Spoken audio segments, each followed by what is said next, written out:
दिल्ली के राम मनोहर लोहिया अस्पताल के डॉक्टर महामृत्युंजय जाप के मरीजों पर होने वाले असर की जांच कर रहे हैं। जिन लोगों पर यह रिसर्च किया जा रहा है वो सभी ब्रेन इंजरी यानी मस्तिष्क की चोट के मरीज हैं। ये स्टडी 40 लोगों पर इस समय की जा रही है।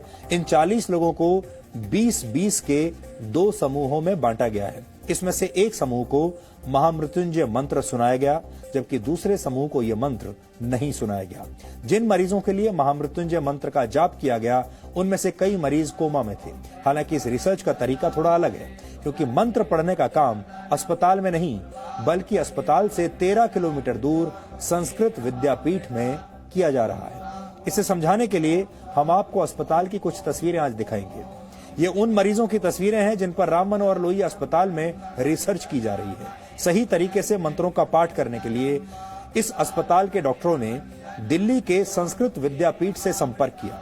इसके बाद वहां के पंडितों ने मरीजों को उनके परिवार वालों की मौजूदगी में महामृत्युंजय मंत्र का संकल्प करवाया।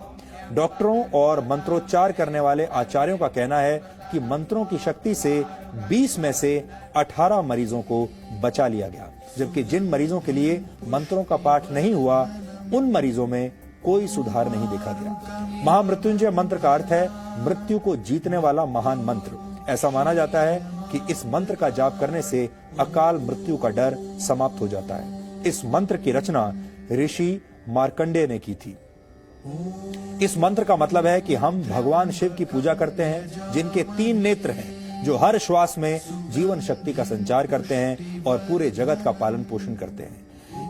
इसे त्र्यंबकम मंत्र, रुद्र मंत्र और मृत संजीवनी मंत्र भी कहा जाता है। ऋग्वेद के 7वें अध्याय, यजुर्वेद के 3रे अध्याय और अथर्ववेद के 14वें छंद में इस मंत्र के बारे में बताया गया है। ऋषियों ने महामृत्युंजय मंत्र को वेदों का हृदय भी कहा है। कुछ समय पहले एम्स ने भी गायत्री मंत्र के वैज्ञानिक महत्व को मरीजों के MRI टेस्ट में हुए बदलावों से साबित किया था, लेकिन इन दोनों रिसर्च में काफी फर्क है।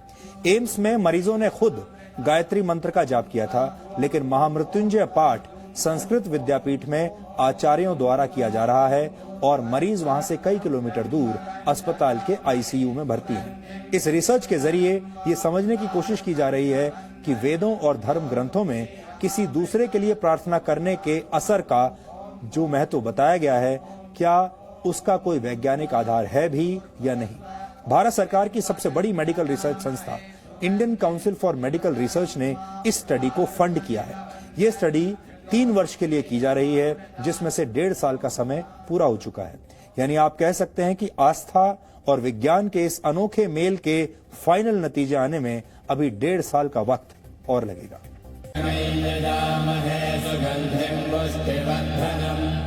स्वर विज्ञान के हिसाब से माना जाता है कि महामृत्युंजय मंत्र के अक्षरों का स्वर के साथ उच्चारण किया जाए तो शरीर में वाइब्रेशन होता है।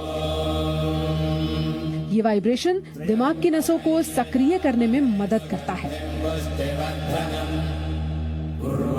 हालांकि यहाँ ध्यान देने वाली बात यह है कि इस प्रयोग में मरीज खुद मंत्र नहीं पढ़ रहा है, बल्कि उसके लिए पंडित एक तरह से अनुष्ठान कर रहे हैं। यानी इस रिसर्च का आधार पूरी तरह से आस्था के विज्ञान पर टिका है। दुनिया भर में ये अपनी तरह की पहली रिसर्च कही जा सकती है। इसीलिए इस रिसर्च के तरीकों को लेकर जितने सवाल हैं, उतना ही इंतजार रिसर्च के फाइनल नतीजों का किया जा रहा है। मेडिकल साइंस की भाषा का एक बड़ा प्रचलित शब्द है जिसे कहते हैं प्लेसिबो इफेक्ट। यानी अगर आप ये मान लें कि कोई दवा आपकी किसी बीमारी को ठीक कर सकती है, तो कई बार वो दवा सच में आपके काम आ जाती है और वो काम कर जाती है, जबकि असल में आपको दवा नहीं सिर्फ मीठी गोलियां खिलाई जा रही होती है। ये सब होता है उस इलाज के प्रति आपकी आस्था और विश्वास के जरिए। इस आस्था से आप में ऐसे शारीरिक और मानसिक बदलाव होते हैं कि आप अपने आप ठीक हो जाते हैं। इसे ही प्लेसिबो इफेक्ट कहा जाता है। विज्ञान जिसे प्लेसिबो कहता है, उसे आप आस्था या विश्वास कह सकते हैं। कई बार आपने देखा होगा जब बहुत सारे लोग ऐसे होते हैं जिन्हें ये लगता है कि वो बहुत बीमार हैं, उनके अंदर बहुत बड़ी कोई बड़ी बीमारी आ गई है, वो डॉक्टर के पास जाते हैं। डॉक्टर जानते हैं कि उन्हें कोई ऐसी बीमारी नहीं है और डॉक्टर उन्हें या तो कोई विटामिन की गोली दे देते हैं या कोई मीठी गोली खाने के लिए दे देते हैं, ये कहकर कि इससे आप ठीक हो जाएंगे, और मरीज को गोली खाने के बाद सच में ऐसा लगने लगता है कि वो ठीक हो गया है। आपने अक्सर ये भी देखा होगा कि डॉक्टर बीमार मरीज के घर वालों को ये सलाह देते हैं कि आप प्रार्थना कीजिए, मरीज के अच्छे स्वास्थ्य के लिए दुआएं कीजिए। दुआओं में असर होता है, ये आपका विश्वास हो सकता है, लेकिन अगर इस शोध के नतीजे सकारात्मक हुए तो हम ये भी कह सकेंगे कि दुआओं में सिर्फ असर ही नहीं, विज्ञान भी होता है। हालांकि ये विवाद बहुत पुराना है।